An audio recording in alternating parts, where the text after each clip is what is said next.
Alright, here is some Sage code, sort of. Actually, it's Python. And I had a rough time with getting this to go. There were actually two issues. One was, yes, I did have some constants in the wrong place. That was one problem. And the other was I just didn't really think about how I needed to use reasonably small delta x and delta t on this just to make sure it was working. So I kind of fixed that up. So this is a bunch of Python code. I don't expect you to follow it. Some of you may be able to follow some of it or even most of it because either you're taking the computational science with Python right now, or well, and not or, but and you've maybe had linear algebra, which would also help a bit.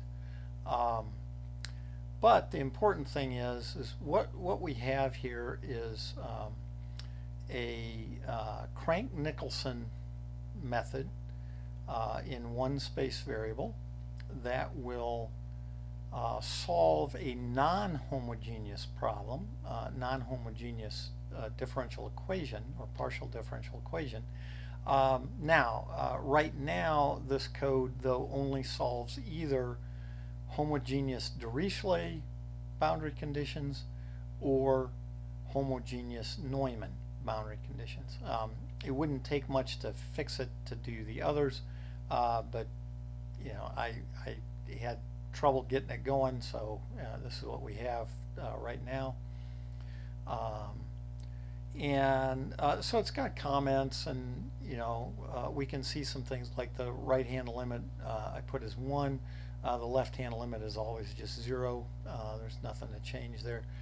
Number of points in space, so in one I did a total of 21 points, which is 20 intervals. So that's every 0.05. That's in space, and that worked pretty well. And then t, the top limit, I'm going to half a second, I guess, or half a time unit.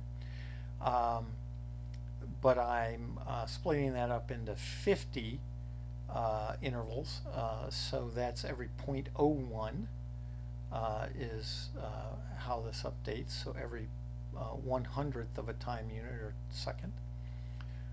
So I define my delta x and delta t in terms of the j and the n, and then I make grids of the points. If you print those out, you'll see that you get like 0, 0.05, 0.1, 0.15, and so forth for x, and the t's will correspondingly go by 0.01s. I set alpha. In this case, I set it equal to 1. Now you have to have an initial condition. So here I'm actually stating where this initial condition came from. I'm solving this problem, u sub t equals u sub xx plus sine of 3 pi x. So it's a non-homogeneous problem, but it's got Dirichlet, homogeneous Dirichlet boundary conditions, and the initial condition is sine of pi x. Now I'm using this problem because it comes from chapter 9. It's a solved problem. They give the solution. So it comes from chapter 9, and it's actually given on page 69 in chapter 9. But it has a solution, and actually I'll look at Desmos here to look at that solution. There's the solution. So we'll compare some things. And then here's the non-homogeneous forcing function. Again, this is for that same problem. And so I just type in the sine of 3 pi x. Now, here you do have to realize you need the M dot and the M dot on the pi because those are Python things for the math package. Now I'm in Sage. I could mix some things and just make this a sign and just make that pi. But I'd rather not mix it. I'd rather just keep it all as Python since that's what I'm doing. But there we go. So there's the initial condition. There's the f of t and x. Now there's no t in this case. It's just f of x. But there could be. So you could have a different t each time. Here is where you don't have to change anything in here. But I adjust the matrix to handle the homogeneous Dirichlet conditions. There are actually two matrices involved. There's a left hand and a right hand to make this all work. Again, you saw a little bit of that in the in the Crank-Nicholson method videos or video. And then here is how I set things up to make the Neumann, homogeneous Neumann boundary conditions work. Now I'm not using that on this problem. Here I take that 2h squared over alpha squared k, and I just fold it all into one constant. So I took care of that. Now here I create the matrices. This is a bunch of Python stuff to create the nice tridiagonal matrices. But then here's where I actually update those two matrices that I make a little bit to handle the boundary conditions. And if I wanted the Neumann, I would comment out the homogeneous Dirichlet and uncomment here the homogeneous Neumann. Then I initialize the count and the function u. I initialize the plotting. Here's where I iterate over the solutions from t equals 0 to uppercase T. Now in here I only print so often because again there were 50 time steps. Well, I only want to print about 5 of them, so I'm going to every 10 here, and that's what that is. As long as we just go to 0.5 seconds and so forth, there's really nothing to change in there. And here I finish up the plotting. So really the only thing that you would need to change would be the initial condition here, the initial u, the forcing function f you would need to change, and then down here whether it's Dirichlet or Neumann boundary conditions. That's all you have to change. And I'll do another example where I actually come in and change that stuff. But so that's it. And if you evaluate it, what you get here are the different, here are 0 time steps, so that's the initial value. And if you look right here, you can see this has a value of 1 kind of in the middle. Well, that's that value right there, about 1 in the middle. That's our actual solution. And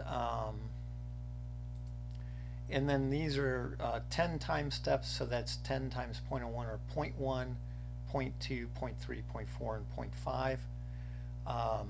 And I can kind of check out these values, here, and we'll check that and so forth. And here's a plot, and it's an interesting numerical plot. So there's the original sine of pi x, and then over time there's t is 0.1, 0.2, 0.3, 0.4, 0.5, and we see that we start getting this, it goes from a concave down function to one that's a little bit more wiggly. Okay, and that's the sign of 3 pi x starting to take over from the initial condition. Okay, now we can kind of check those. So if I go here to Desmos, you know, I did, you can't use 2 variables, so what I did was I made a parameter k, and I have it going, if I click on, well, if I click on this, I have it going from 0 to 0.5 by steps of 0.1, so I can kind of check these things. And so at 0.1 I can check this, and you see that height goes up to about 0.3615. Well, if we look up here, that's 10 to the negative 1 there, so that's 0.3617. So it's pretty darn close, right? 0.3615 is the right answer. 0.3617 is my numerical answer. So now I come down here and I can look at time 0.2, and that should be about 0.1278.